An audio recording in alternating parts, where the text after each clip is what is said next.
দেখুন, আল্লাহর নিয়ামত আমাদের আল্লাহর বান্দার জন্য, আল্লাহর গোলামের জন্য, অর্থাৎ আমরা আল্লাহর বান্দা।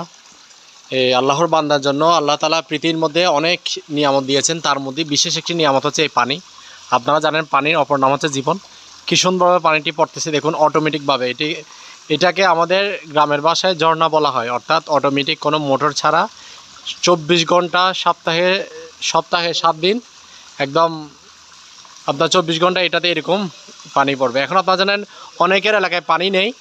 এই খাওয়ার পানি তো, গোসল করার পানি তো দূরের কথা, খাওয়ার পানিও নেই, পানির অনেক সংকট। সেই হিসেবে কিন্তু আমাদের এলাকায় এরকম একটা ঝর্ণা, মানে মানুষের এত উপকার আসতেছে যা আসলে বলে বোঝানো যাবে না। সবসময় আল্লাহর শুকরিয়া আদায় করবেন, আল্লাহর নিয়ামতের কদর করবেন, তাহলে আল্লাহ নিয়ামত বাড়িয়ে দিবেন। আলহামদুলিল্লাহ বলেন। আসলে পানিটি এত সুস্বাদু এবং এত মিষ্টতা আসছে, এটা বলার বাহিরে। কি অনেক ঠান্ডা এবং পানিটা আসলে অনেক স্বাদ। এই মিষ্টির মধ্যে অন্যরকম একটি মিষ্টি পানিটা।